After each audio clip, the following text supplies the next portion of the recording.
Welcome to the Building Thriving Lifestyles podcast. I'm your host, Eike Lodóttir. I love to grow better humans by challenging myself and others, both physically, mentally, and spiritually. On today's episode, we're going to talk about my top 5 tips for nutrition. Tips that if you do them consistently and well for 30 to 45 days will bring you big and very evident results. I'll share these tips with you right now, as well as an accountability system so you can start putting it into action and track your progress as well. So when it comes to nutrition, it doesn't matter if your goal is to get healthy or keep a healthy lifestyle, or if you want to lose weight, but you probably know by now that consistency is really key. But if you're looking at nutrition advice online, which you're probably doing since you ended up watching this video, then you might be feeling pretty overwhelmed. Most clients that I start working with, they have about 1,001 questions to summarize this overwhelm pretty well. They often start with, what diet should I choose? Should I do paleo? Should I do keto? Should I do Mediterranean? What food should I eat? What should I not eat? Are blueberries healthy?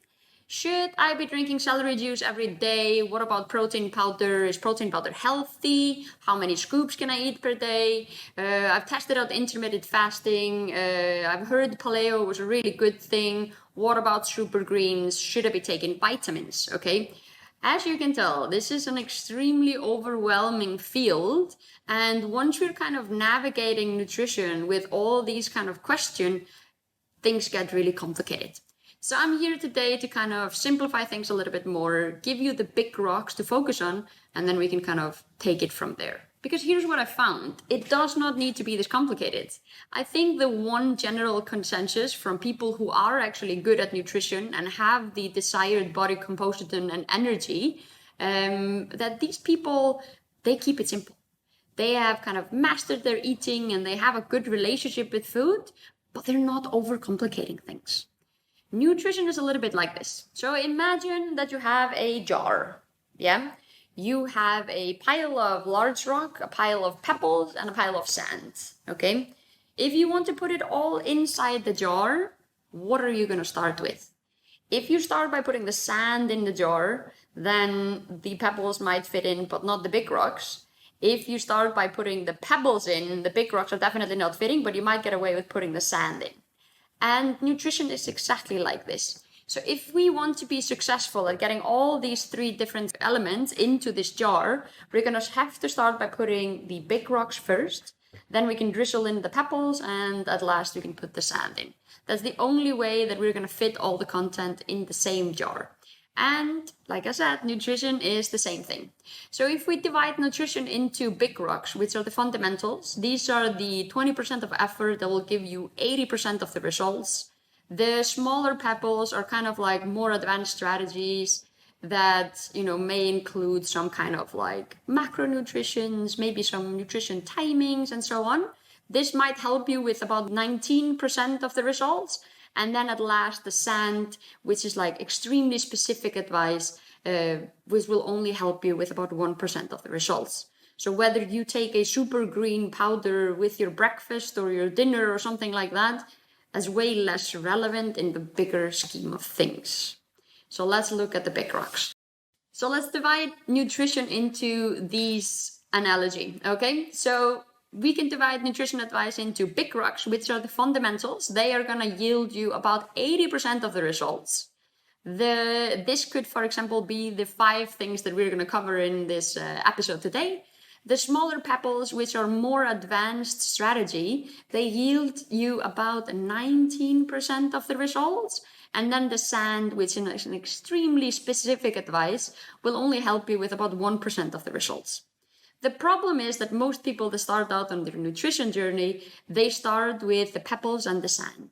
They start out with the 80% effort stuff that gives you only 20% of the results, and the super extremely hard things to do, which could be the sand, which is not going to give you much results in the long run and can be very hard to implement. So what's the lesson here? The lesson is that we're going to dive into those 5 big rock nutrition advice. And once you're feeling more secure and motivated to take on more challenging after that, then you are all free to dive into nutrition timing and more specific things. Number 1, eating whole foods. As much as possible, we want you to be avoiding processed foods. It's not 100% preferable to stick to whole foods at all times, but we want to be eating about 80% of our food in its original shape and size as it comes from nature with minimal amount of labeling or processing materials in it.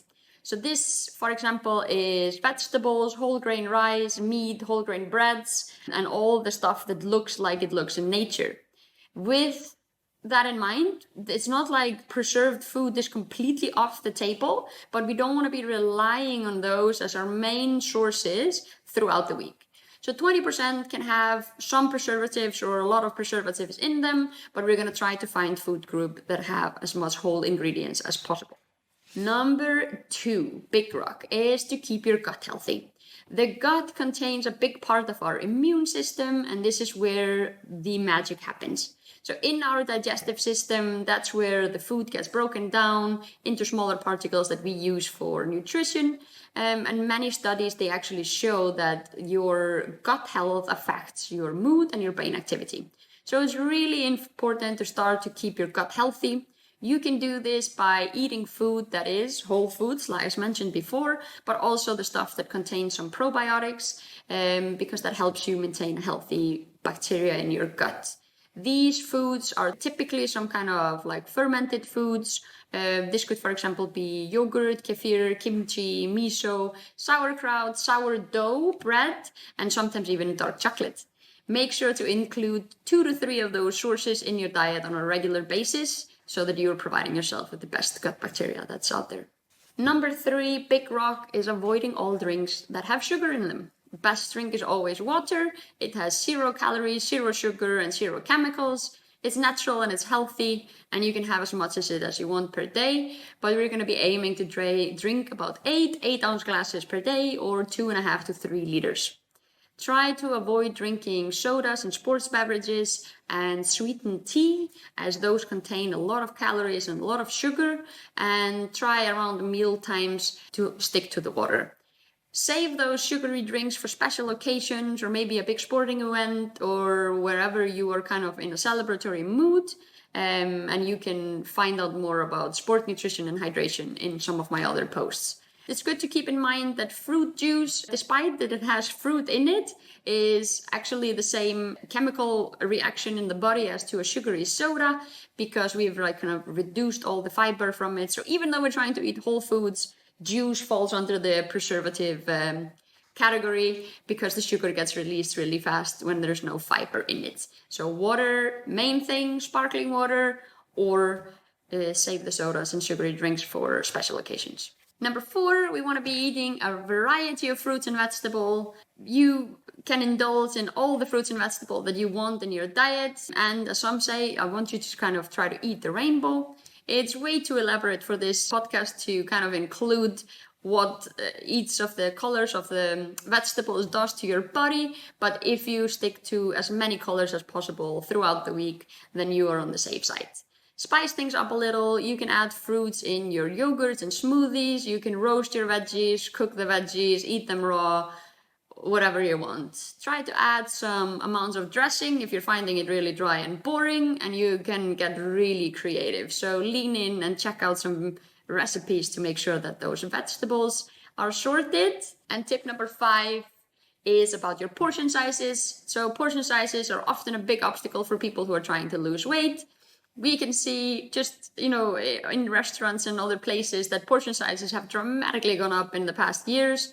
So if you're dining out or ordering in or whatever, make sure that you're kind of eating a reasonable portion size for you. Wherever it's possible, you can either set aside some of the meal, pack it for later, or make sure that you're kind of using the plate model to kind of adjust for your meal size. When you're eating at home, same thing. Try to pick a smaller plate, divide it into portions that are reasonable and make sense, and make sure to put almost fruits and vegetables at half of your plate or 1/3, depending on your goal. So where to start? Once you've kind of figured out these big rocks, it's really important to start getting really consistent. And one of my favorite ways to kind of help encourage people to be consistent at this is by using a habit tracker. A habit tracker that I've included in the description below is available for both Android and iOS, and it's a really useful, intuitive habit tracker. You can even add your friends and track habits with your friends or a family member to kind of keep you more motivated. The best thing about this is that you can set it to remind you at a certain task at a certain time. So for example, if you tend to overeat at lunch, you can get a little notification that pops up and says, hey, remember your portion size for lunch. Or if you tend to get snacky at night, then it will pop up and tell you, hey, remember to grab a big glass of water or whatever you set it to. So you can check out and download the app below. If you're ready to set it up, then I would encourage you to go download it straight after you listen to this episode and make sure you pick some kind of goals. These are the kind of goals that I would have in mind for you that you could start with, or you can pick anything else. So for example, you can set it to remind you to drink 4 times 500 milliliters throughout the day of water. You can also set your habit goal to include some whole grain options for your lunch or dinner, or you can set it up to remind you to have 3 portions of fruit and vegetables each day. Make sure that you pick the one that kind of you feel like you have most room for improvement, make it super specific, and type it in. If you need help with your big rocks and you would like a more detailed dive into your nutrition, then I would encourage you to sign up to the 30-day course that I helped CrossFit Alliance to develop. This course is called On Track with Nutrition, and this is, like I said, a 30-day course where you get served with daily lessons to your email inbox, along with habit tracking to get you on track with your nutrition. We start building the big fundamentals of nutrition. We start by adjusting your intake and then guiding you through how you can build up your nutrition from the ground up. I would love to have you with us in this course, and we've seen some great results from the guys that just ran through this in September. So make sure to check that out. I'll include the link in the description below. So if you would like some more help to kind of get those big rocks on the way, then you can check that out. Thank you so much for tuning in. If there's one thing that I want to leave you with, it's this: start taking tiny, small, imperfect action. Something that takes you maximum 5 minutes. But make sure to do it now while you're feeling motivated. If you want more quick and dirty tips to make sure that you stay on track with your health journey, make sure to like and subscribe. Building Thriving Lifestyles, follow us on Instagram, and then you'll never miss an episode. See you next time.